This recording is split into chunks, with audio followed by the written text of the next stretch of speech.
Salut à tous et bienvenue sur Astro Dobson. Ah, quelle belle image, hein. M81, M82 faites avec mon Dobson. Je vous parle d'un temps où on avait des nuits sans nuages. Mais bon, visiblement cette année, ça démarre mal. Je sais pas pour vous, mais moi, depuis le 15 décembre 2023, je n'ai pas sorti le Dobson. En gros, il fait de l'endurance poussière, hein, dans la cave. Bon bah c'est comme ça, hein. Mais, comme vous le savez, on a débuté en 2024 des essais sur le guidage. Alors je viens de regarder la dernière vidéo que j'ai publiée il y a 3 semaines et on en était resté là. On en était resté sur ce RMS 2.8. Donc le RMS, hein, c'est notre juge de paix sur la qualité du guidage. Et en gros, ce qu'on cherche, c'est atteindre 2. 1, ça serait mieux, mais 2, c'est déjà, on va dire, le minimum. Le minimum. Et on en est où? Du coup, un mois plus tard, est-ce que on a réussi à faire quelque chose? Alors, déjà, grâce à vos contributions, j'ai pu pouvoir, j'ai j'ai pu acheter cette lunette de guidage nettement plus performante que la précédente, avec l'espoir que ça permette d'aller encore plus loin, des étoiles mieux définies, donc éventuellement une détection de meilleure qualité sur PHD2, et donc un meilleur guidage.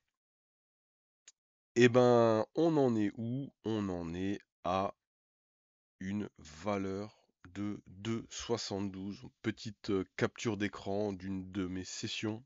2,72. Donc on a quasiment divisé par 4, hein, par rapport à la dernière vidéo que je vous ai proposée sur le sujet, sans toucher aux performances de la monture pour le moment. Donc la monture, hein, je vous rappelle, elle est à ISO performance d'un Dobson. En gros, le même nombre de pas par révolution et donc la même valeur angulaire de mouvement par pas qu'un Dobson, en espérant que ce qu'on obtienne sur la mini-monture soit transposable sur un Dobson.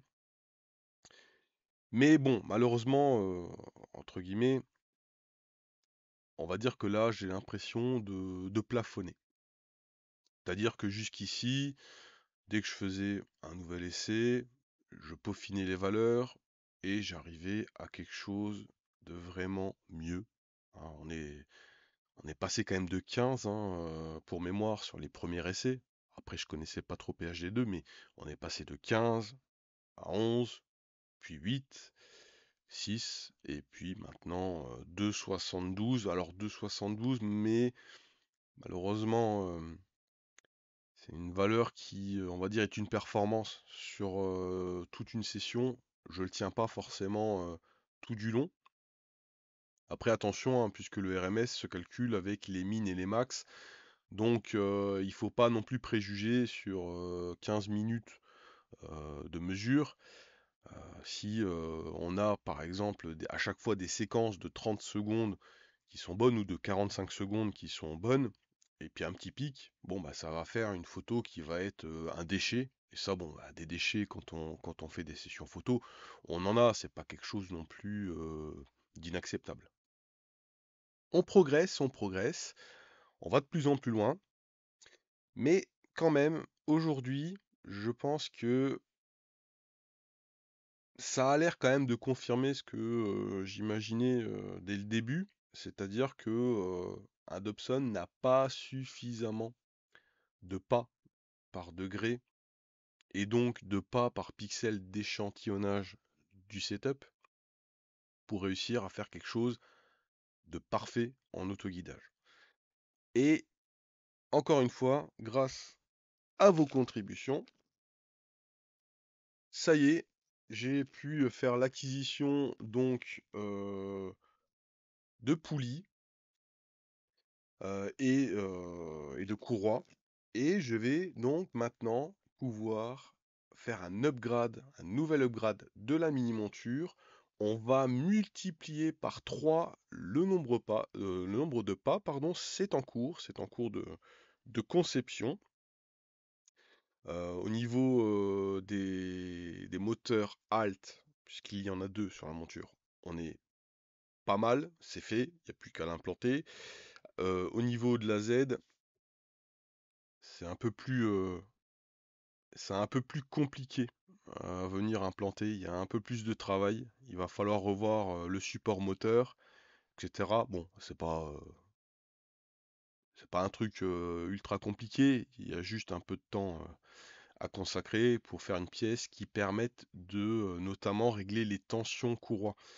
Autant là, je vais pouvoir jouer avec les rails et puis tendre la première courroie qui ira du moteur à la poulie, donc qui va multiplier par 3 le nombre de pas. Donc on multiplie par 3. Et après, je descends l'ensemble pour tendre cette courroie. Donc là, en fin de compte, ça va se faire assez simplement. Ici, il va falloir trouver un petit système avec, je sais pas, des glissières, des petites glissières, même imprimées en 3D. Je ne sais pas encore trop comment on va faire. Je pense qu'on va s'inspirer encore une fois de l'Open Astro Tracker, qui a une solution pas déconnante pour la mise en tension des courroies.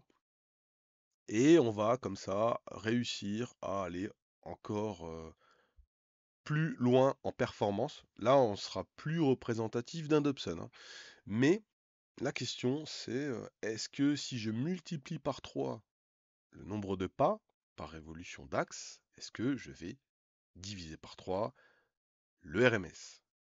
Ça va être hyper intéressant parce que ça va peut-être nous renseigner sur les performances maximum d'un Dobson stock, Dobson Skywatcher stock.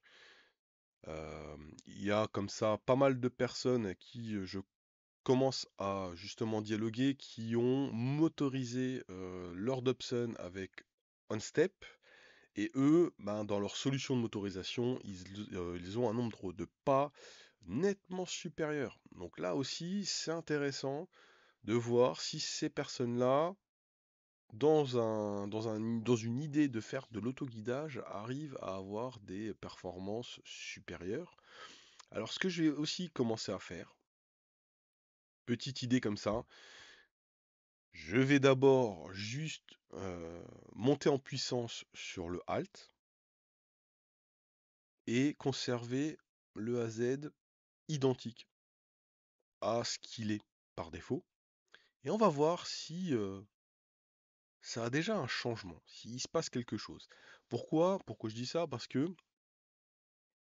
grosso modo, si maintenant j'imagine de remotoriser mon Dobson, ça pourrait être faisable, puisque on a le driver Arduino qui permet de communiquer avec SyncScanApp.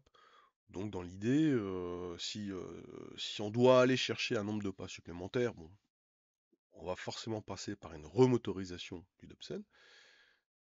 Mais si on devait se contenter de remotoriser juste l'axe Alt, ça serait nettement plus simple à mettre en œuvre. Franchement, ça serait beaucoup plus simple. Est-ce que on doit passer par là?